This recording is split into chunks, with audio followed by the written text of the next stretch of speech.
ABC 10 News at 4 starts now.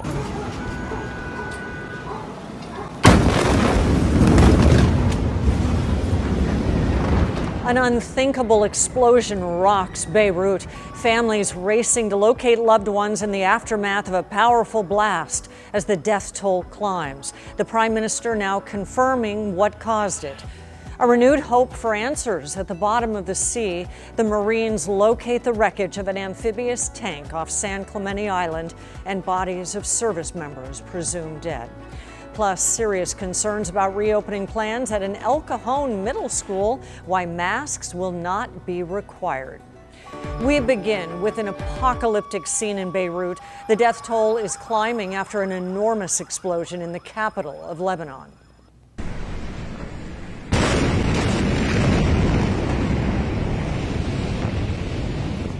Fire ignited explosive materials stored in a warehouse in Beirut's port. Powerful shock waves leveled entire blocks of high-rise buildings. So far, at least 73 people have died. Nearly 4,000 others are wounded. The city in a state of panic.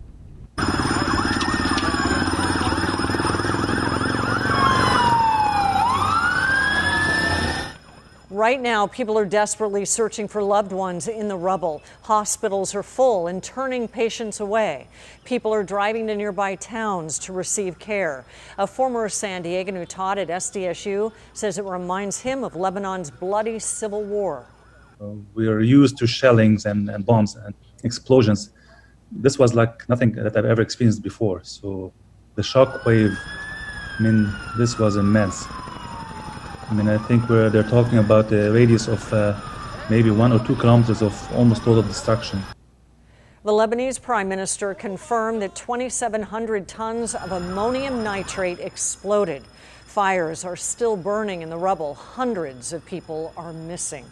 And right now, families around the world are trying to reach their loved ones in Beirut, including here in San Diego's Lebanese community.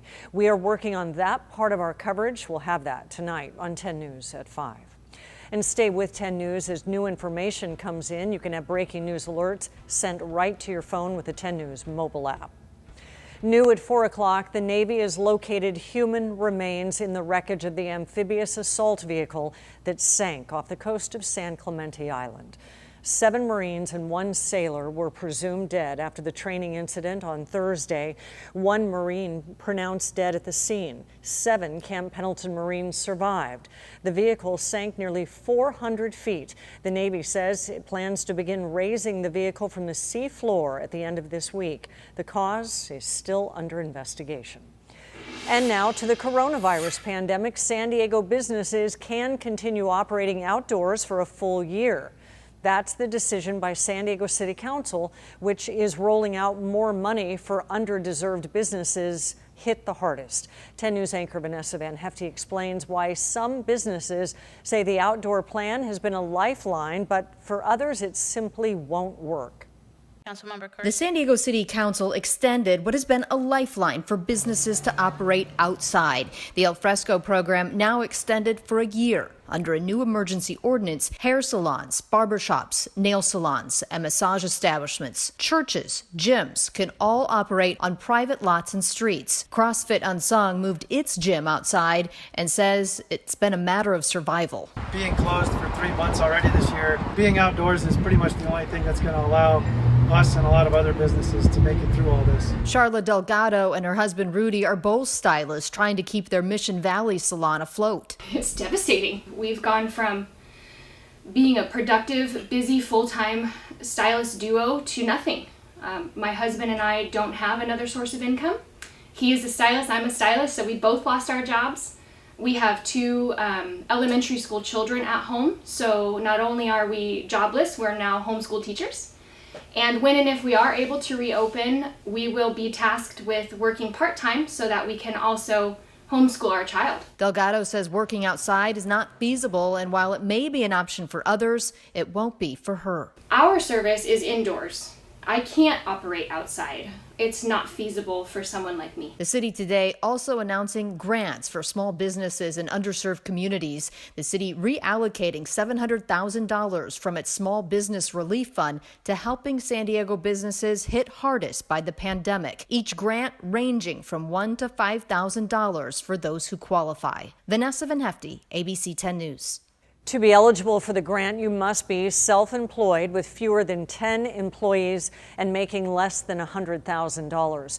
You also need documentation that your business has seen a decline in revenue due to the pandemic. For more information on how to apply, go to 10news.com.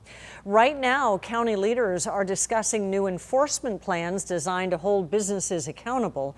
The Board of Supervisors will vote on expanding the Safe Reopening Compliance Team to deal with egregious cases, outbreaks, and complaints.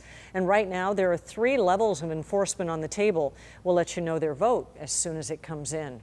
A toddler is now back home safely after police say her father kidnapped her, and it prompted an Amber Alert.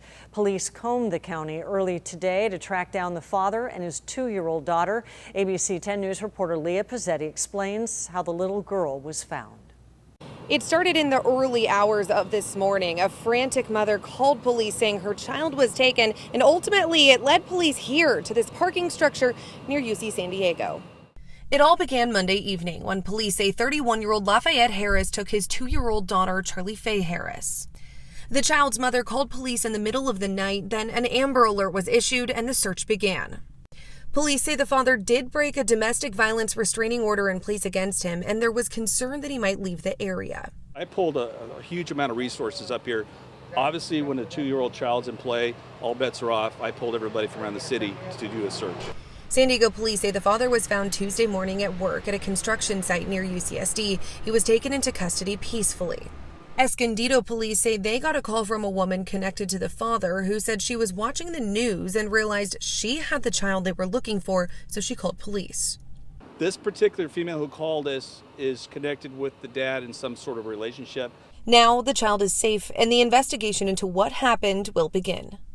Police say the father is looking at least kidnapping charges and charges related to breaking that restraining order in place. They say they'll give an update if any other charges are determined. Leah Pizzetti, ABC 10 News. The CDC is sounding the alarm on the return of a disease that mostly impacts kids. Although uncommon, acute flaccid myelitis has recently peaked every 2 years between August and November. The CDC is warning healthcare providers to watch for a possible outbreak this year. AFM can lead to permanent paralysis or serious complications. The CDC is urging doctors to know the symptoms and hospitalize patients quickly. Here's our first look at the news feed. The FDA has just approved emergency use of a heart pump along with an oxygen machine to treat COVID patients. This is for patients suffering from heart and lung failure. One patient who received the experimental treatment recovered without any damage to the heart. Another treatment is said to have had treated coronavirus in primates and hamsters. Regeneron Pharmaceuticals developed the antibody drug combination. Researchers said the animal study, the monoclonal antibodies were able to almost completely prevent infection. And President Trump has signed a bill that gives $3 billion worth of funding to national parks as well as public lands. The Great American Outdoors Act focuses on conservation projects, outdoor recreation, as well as maintenance.